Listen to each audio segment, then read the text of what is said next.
meeting to order, and could you kindly stand to salute the flag? I pledge allegiance to the flag of the United States of America and to the republic for which it stands, one nation, under God, indivisible, with liberty and justice for all.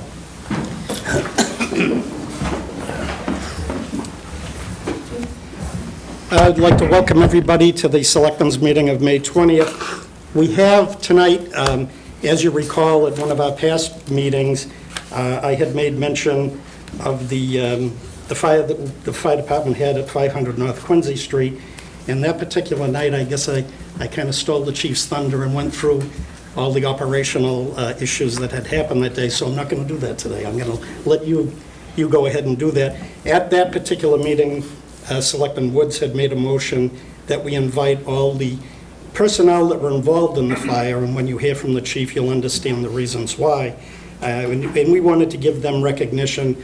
Obviously, when something like this happens, a lot of people don't realize that it's an event that should be recognized, at least from the town standpoint, and we wanted to do that.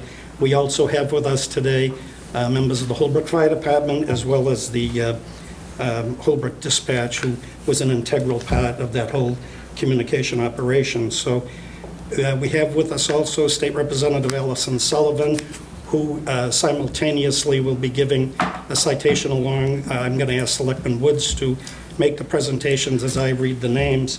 So Chief Glenn, if you could give us a historical account of the fire, and then we'll move right into it. On behalf of everybody, thank you so much for the invitation.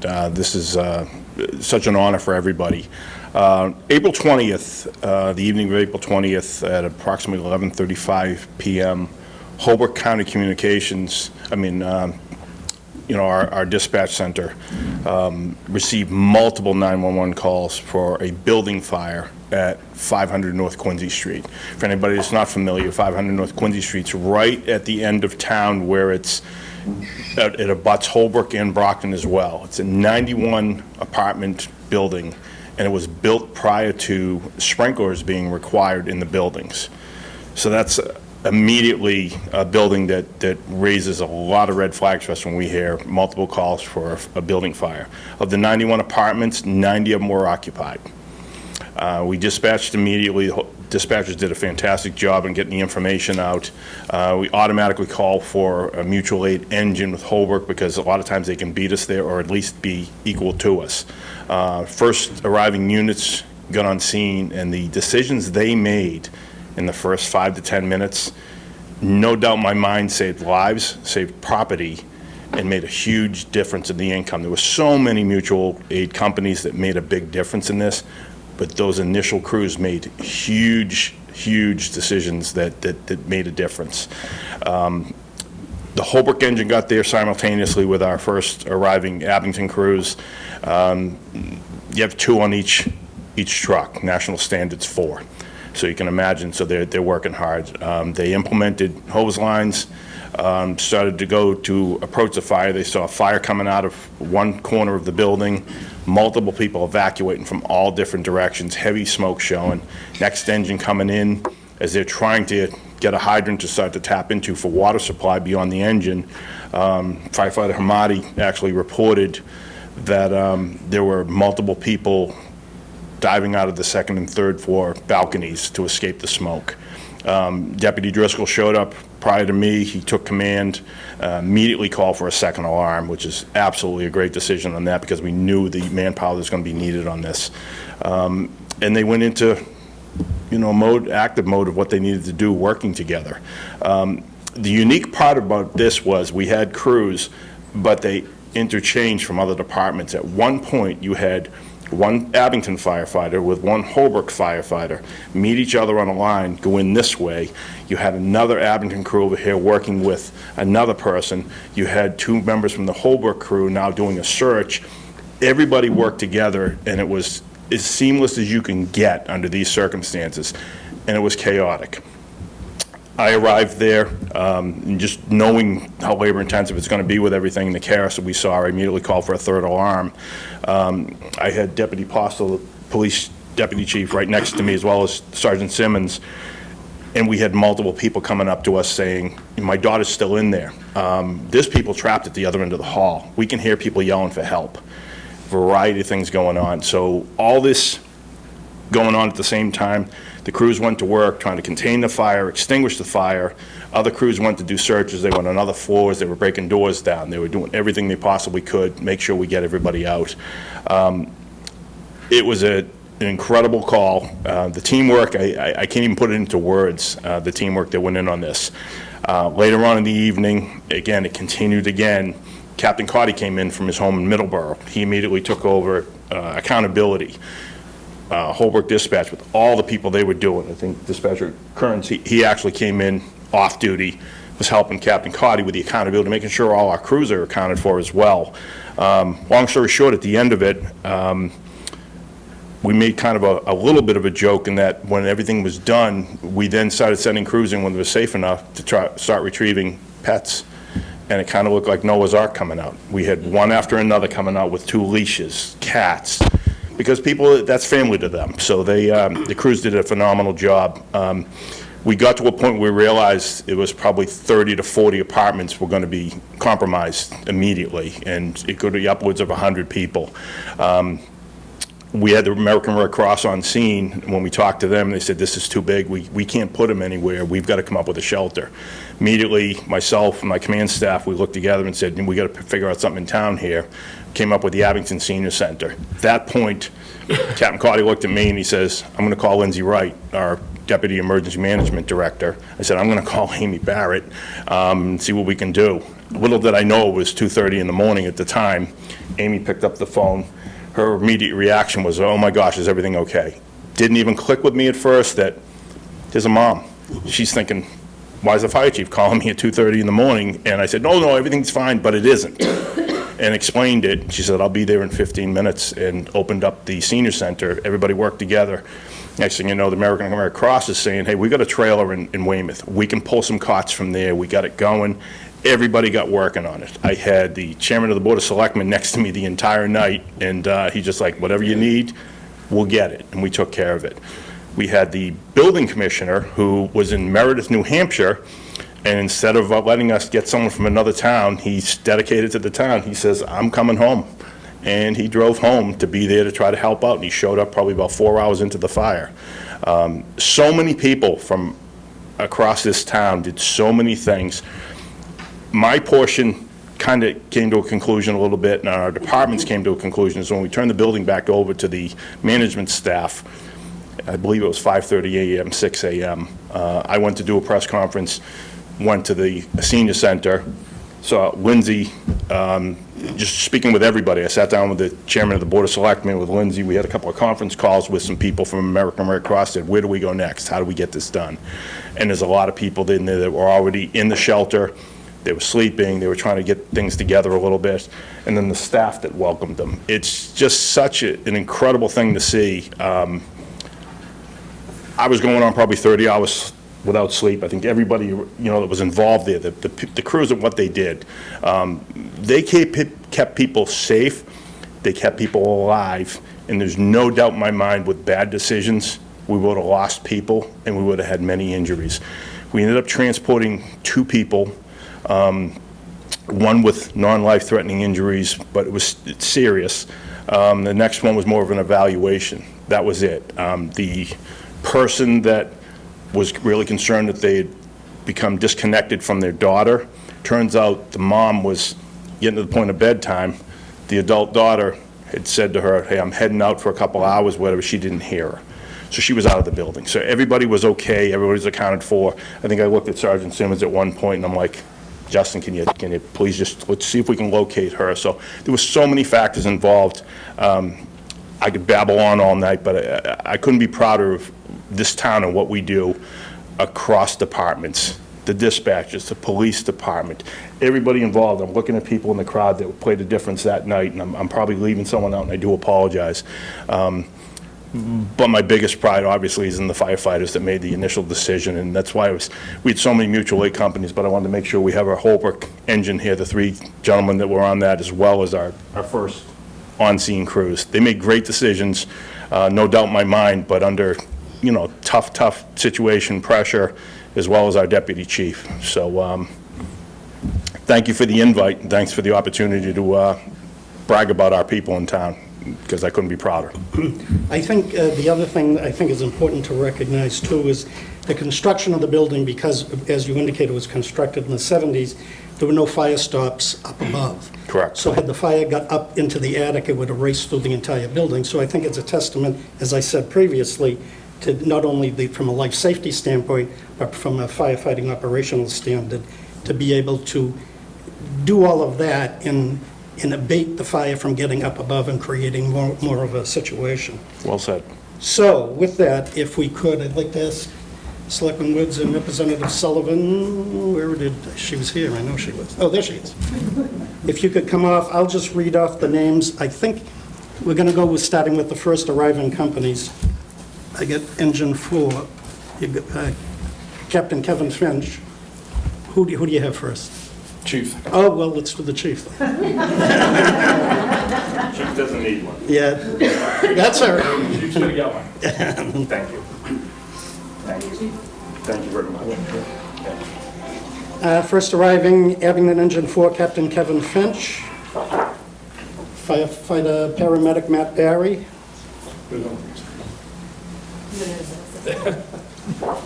Abington Tower 1, firefighter paramedic Joshua Nix. He wasn't able to attend. He's not, okay. Mike Mastuccio. Mike's there. All these familiar faces. Saving lives. Engine 2, first arriving, firefighter paramedic Derek Hamadi.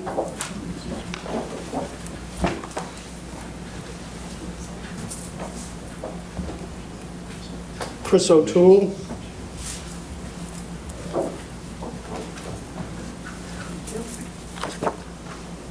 Congratulations. Holbrook Engine 1, Lieutenant Andrew Johnson. Thank you so much. Appreciate your help. Thank you. Firefighter John Holland. Thank you so much. Holbrook's my family's hometown, so we appreciate you guys. Thank you. Firefighter David Martineau. Thank you so much. Congratulations. Thank you. First arriving Incident Command Deputy Chief Jared Driscoll.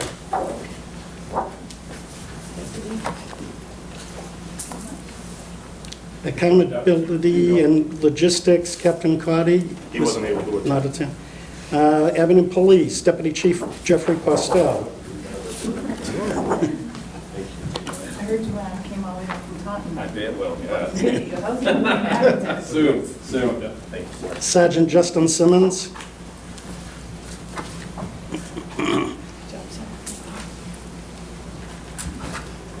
Justin, congrats.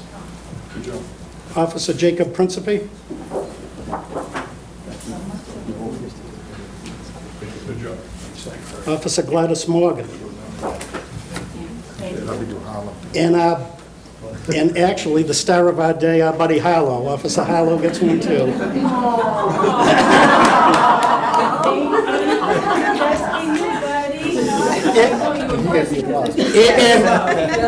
And Harlow, if I have my way, you'll be promoted to sergeant. And Sergeant Stephen Marquardt is unable. Abington Department Heads, Deputy Emergency Management Director Lindsay Wright. If I may, Lindsay is a mom who I think found 10 other people to come in and save the day on her mom's side. So I appreciate you. Congrats. Thank you. Building Commissioner Jason Harris.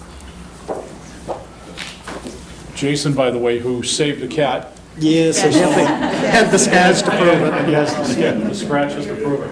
Thank you. Good job. Appreciate it. Thank you. Council on Aging Director Amy Barrett, but I told her I was going to call her by her maiden name because I've known her since. Amy Morgan, come right up.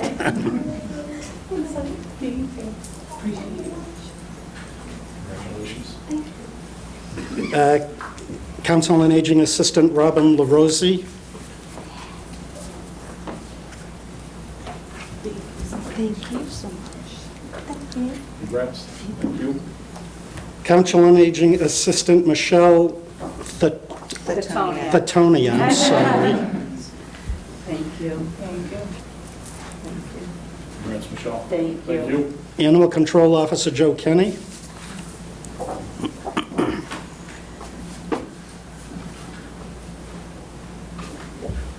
you so much. My mom's a huge fan of yours. Thanks. Congrats, Joe. Good job. Saving those animals. Holbrook Communication Dispatcher Supervisor Marion O'Donnell and Kenny Tyrrell. It's great to see your face again. I know, how's Thank you so mom? much. She's doing awesome. It's fantastic. All because of you guys. So thank you. Thank you, Connie. Lead telecommunicator Paul Wohler. She's not here at the moment. Not here. Out. Yeah, you Dan's can. gonna grab. Dispatcher Chloe Santos Silva. Same. Same. Dispatcher Jerry Monabiket. Same thing. Same? Yep. Lead telecommunicator Joe Eckord. Same, he was on. Okay. They're saving lives right now. Someone doesn't have to work. Thanks, so. Ellen. Hey, you know, Dis- I'm not saying you guys aren't saving lives. Dispatcher Alan Stewart. Yes. Ah, Good to see you again. Thank you so much. Thank you, Ellen. Congratulations. Dispatcher Keith Knowles. Same, he's out of town. Brian Kerens. Saving lives. Same, please. Brian. Thank you so much. Thank you. Thank you, Brian. Congratulations. Scott Anderson. Scott, saving lives. Thank you. Jessica Foley. She is saving lives. You got a big staff saving lives. Yes. Vanessa McDonald. Same. Same. She's- Okay. Thank you. And Patricia Collins. Patricia, same. Very good. Well, folks, again, thanks very much. It's, I can't state enough, the thanks of the town clearly on something that could have been a catastrophic event and clearly wasn't because of all the cooperation of all and the dedication and commitment of all of you. So again, on behalf of the Board of Selectmen and of a grateful town, thank you very much. Mr. Chairman, if I may, I promise I won't take up too much more time. I want to say thank you to all of you and to those that are saving lives today. I know you guys save lives today, too. I know that. I'm not taking anything away. All jokes aside, like the chief said and like the chairman said, this could have turned out differently. And if it wasn't for all of you here today and all the ones that are supporting in the hallway, because there's some in the hallway as well, we wouldn't have been where we are today. So I do want to say thank you from myself, the whole entire delegation up at the House of Representatives, and it's an honor to give you guys those citations. It does take a little bit of work, but it is truly a blessing to be able to do. I do have 2 citations here, and they're probably going to cut me off, but I do have a citation for our select woman and our chairman as well, to recognize their help on that day. They didn't have to do what they did, right? They came and they stood up and really helped out the town, helped out our management here. So I want to say thank you to you guys as well, because sometimes you don't get to hear those words too often. So I do have 2 citations here for the both of you. So I want to say thank you on behalf of the House of Representatives for your work and your work.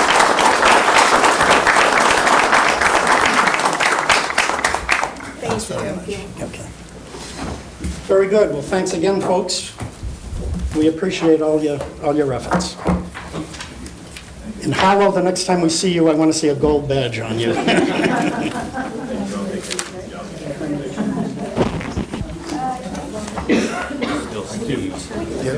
Absolutely. Let's see. Thank you. Did you get? Thank you. See you down.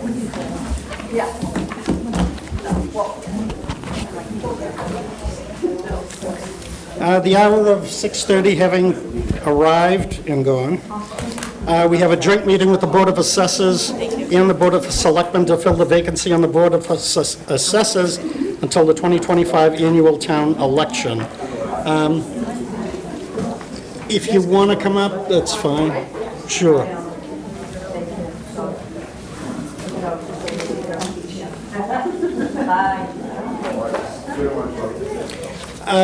While we're waiting for the Board of Assessors to come up, I did want to make mention, that next Monday is Memorial Day. At the Mount Vernon Cemetery at the Veterans Lot, there is a fitting ceremony beginning at 9 a.m., so anybody in the community is certainly welcome to attend. Pardon me, and any selectman that is available as well. I'll be there too, so. I plan on attending. Joe, do you want to come up? Oh. Sorry, jumping the gun again, sorry.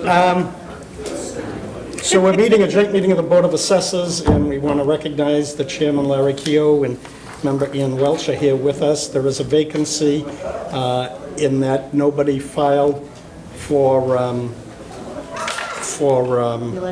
election, pardon me, thank you. And as a result of that, under the statute, at a joint meeting with the Selectmen and the Assessors, we will vote to appoint a member to serve until the 2025 annual town election. We have two applicants, one being Joseph Shea, who has been an assessor over the course of his career, as well as just recently an assessor, elected assessor for the town, and he was also a longtime member of the Board of Selectmen as well, is an applicant, and Peter Waters, who serves on a number of committees in town, is also an applicant. Does anybody, Joe happens to be here, I don't see Peter, but I think we both know them well, and I think what I would like to do is, we would fill it by roll call vote. I would be more interested, starting with the Board of Assessors, as to who your choice would be, and I think you have two applicants before you. We'll take the by roll call, each assessor and each member of the board indicate who you would like to vote for. The person receiving the most votes will be declared elected and fill the position until the 2025 annual town election. With that, Mr. Chairman, Larry Keough, I will start with you. What say you, as we say? I say Joseph Shea. Joseph Shea. Ian. Joseph Shea. Mr. Bunker. Joseph Shea. Mr. Woods. Joe Shea. Mr. Jesberg. Joe Shea. And I vote for Joe Shea. So Joe Shea is declared the winner, and he will get sworn in by the town clerk and fill the position until the next election. Congratulations, Joe. Very good. Okay, the hour We can leave now. of 6, Thank you. the hour of 6:35 having arrived, we have a public hearing for the request of a transfer of a commercial garage and Class 2 license from Excel Auto Collision Services, 123 Center Avenue, to Fox Auto Group. It was originally scheduled for May 13th, but because we had issues with our quorum, we decided we postpone it, so the hearing was postponed till this evening. The applicant is here before us. Kindly take the podium. The board has before it your application. We have the note from all the departments. In accordance with the application, you're looking for the number of cars for repair, 15, the number of customer spaces, 15, a number of employee spaces, 3, total number of cars on property, 33, the hours of operation, Monday through Friday, 8 a.m. to 6 p.m., and Saturday, 8 a.m. to 2 p.m. Is that Yes, that's correct. true and correct? Yes. Okay. And you do understand the hours are the hours, you can't go beyond the hours, because Yeah. if we then get complaints. Yeah, it's going to be those hours. Okay, yes. great. Everything seems to be in order. Does anybody have any questions for the applicant? I don't ever buy there, so Yeah. familiar with the area. Okay, it is a public hearing, and as such, I'll declare it open. Is there anybody in the audience that would like to ask the board any questions or have any concerns? If not, hearing is seeing none, I'll make somebody make a motion to close the hearing. Motion to close the hearing. Is there a second? I'll second. Motion made and seconded. Any discussion? If not, all those in favor of closing the hearing kindly signify by saying aye. Aye. All those opposed, hearing is closed. Question now comes on granting the license. Is there a motion? Motion to approve the transfer. Is there a second? I'll second. Motion made and seconded. Any discussion? If not, all those in favor kindly signify by saying aye. Aye. All those opposed, unanimous. Very Thank you, good, guys. congratulations. I just have to give this to you. Yes, the abutters notifications, yeah. I'll take all That's that. great. Thanks very much. Thank you.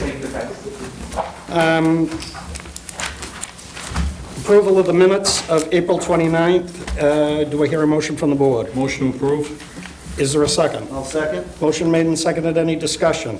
If not, all those in favor kindly signify by saying aye. Aye. All those opposed, so voted. Unanimous. We have a resignation from Selectman Kevin Damasio, who has resigned, tendered his resignation from the board. He has a rather lengthy letter. I'm going to ask that we incorporate it, in fairness to him, as part of the minutes, so that everybody has a chance to see it, unless anybody would like me to read it. A motion to add it to the minutes of the meeting? Okay, and then we can have it printed on the website so that everybody has a chance to take a look at it. As a result of his resignation, to synopsize it, he's resigning.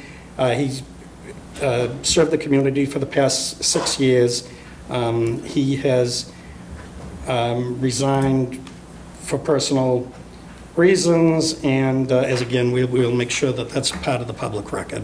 As a result of that, we have to call a special election. I've asked the town manager to confer with the town clerk in terms of what would be an agreeable date. Now, the thing that I want to make clear that we give everybody the same footing as we would in a regular town election. I don't think it should be a snap election. I think we should have, in fairness to anybody that wants to take out papers, the same amount of time. The clerk and the town manager discussed originally the September primary, but logistically that presented problems in that with early voting. When you get an early vote, you would have to have two separate ballots, clearly. You couldn't have a town election and a state election ballot on the same ballot. So you'd have to have two ballots. You would then end up, the possibility would end up that somebody who would get two mailings, a state ballot, a town ballot, and they may inadvertently put the town ballot in the state envelope, and which would create havoc. So we looked at a particular date that seemed to fit, because you got to remember the town clerk and her staff are dealing with the election of the primary.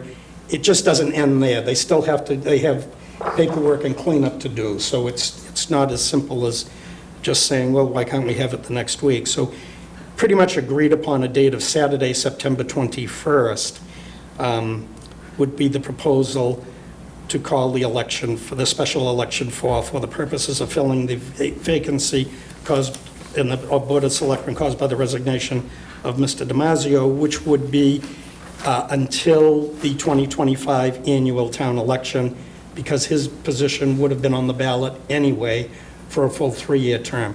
So this would be for the unexpired term to expire in April of 2025.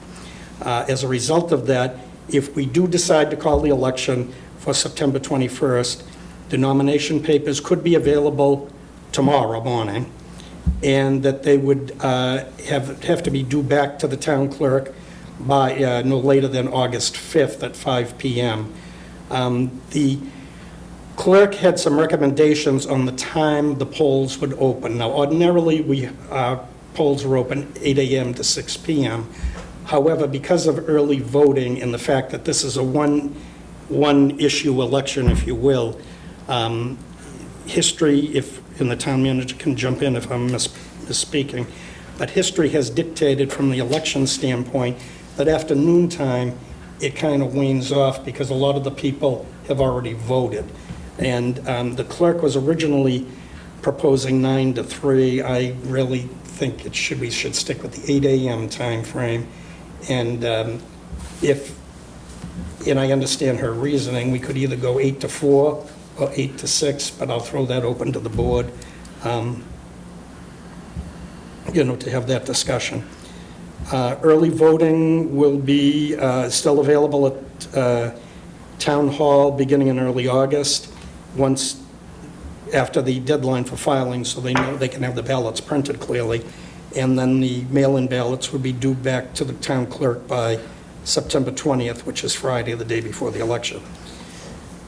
So, with all that said, does anybody have any questions, number one?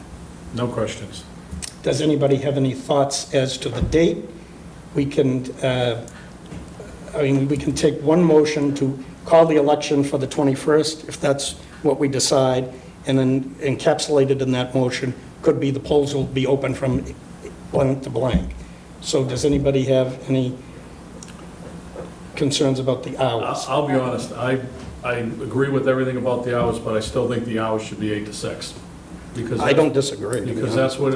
that's what it is for every other election, and I Yeah. think it should be the same, even if it's 10 people running a one position. So just my 2 cents. I mean, my opinion is I think it should start at 8 o'clock, but I don't know if it should go to 6 o'clock. There's a lot of seniors that volunteer for the polls, and I think, 3 or 4 o'clock would be acceptable.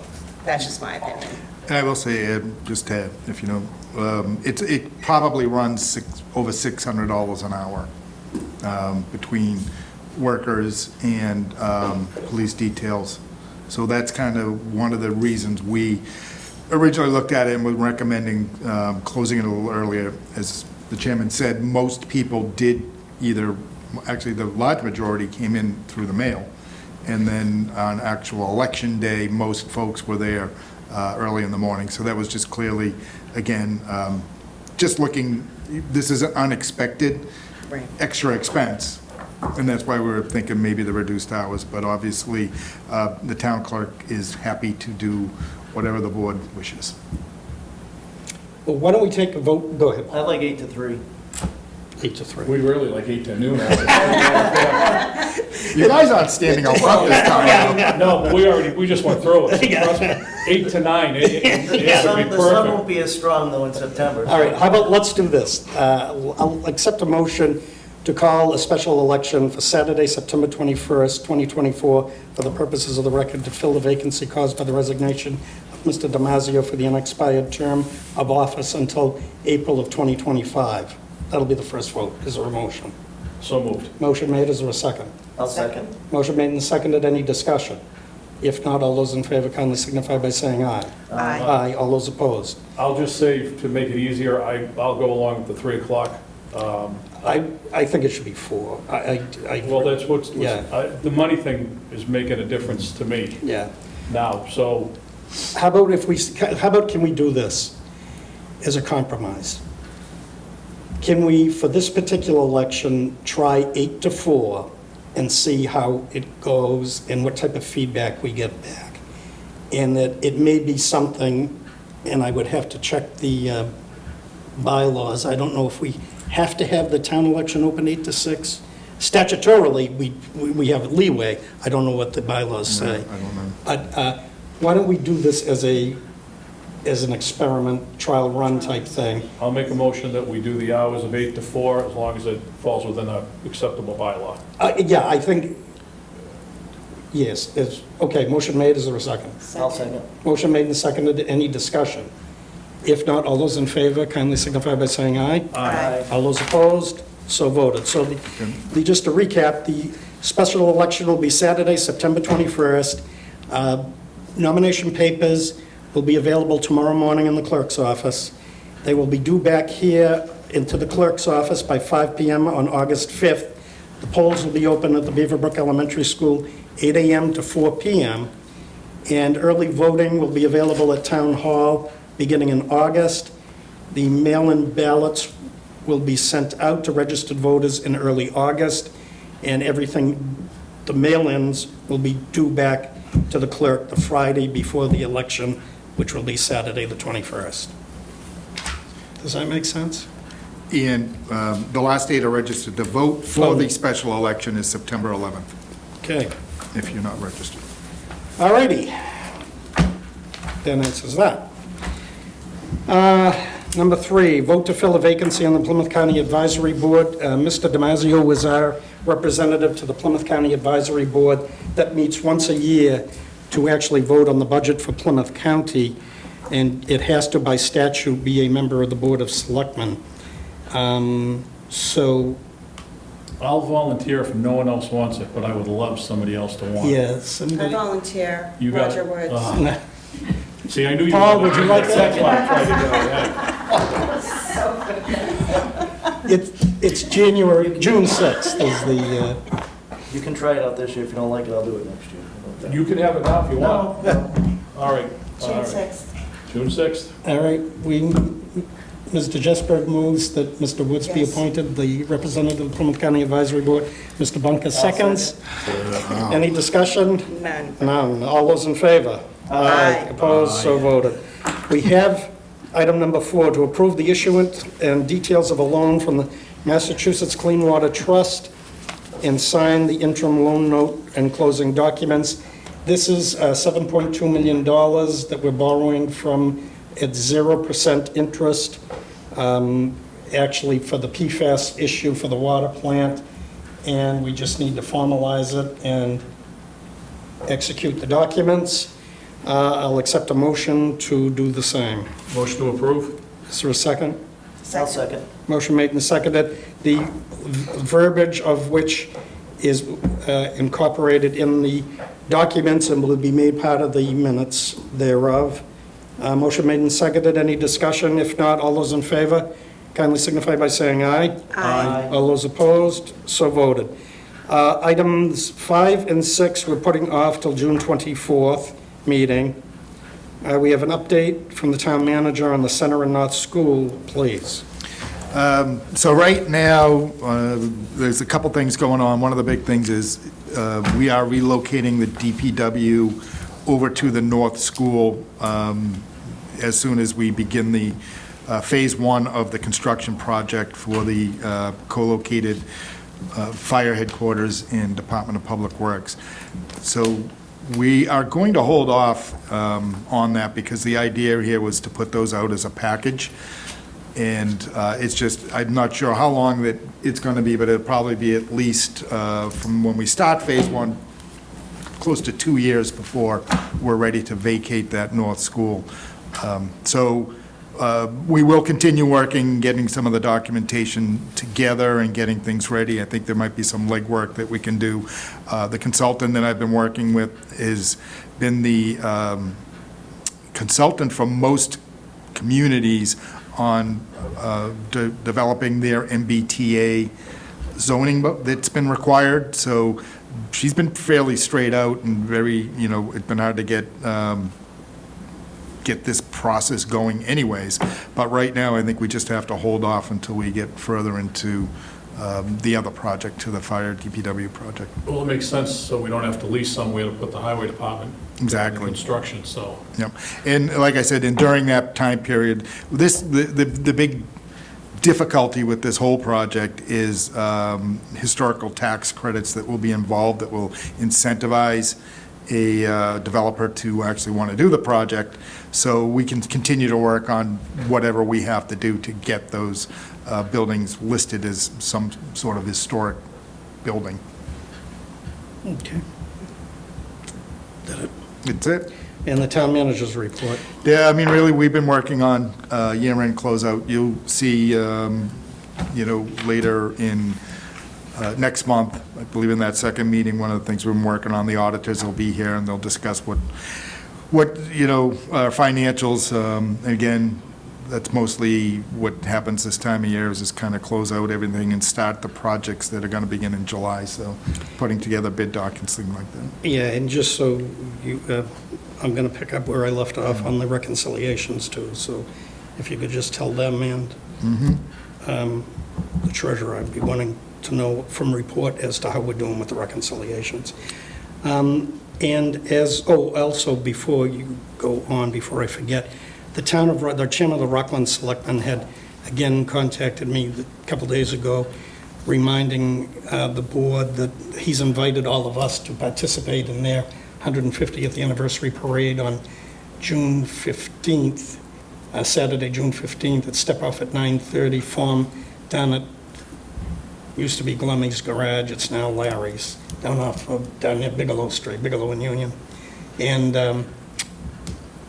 And he wanted to extend, he wasn't sure if the police or fire chiefs on his end have extended an invite to ours, but if you could do the honors. Be happy to pass that on. I'm wearing a green wave sweatshirt during the parade, I just want everyone to know. He said that he was going to have a float with all former Rockland selectmen on, and I said I'd prefer to walk because I don't want to get caught in the crossfire.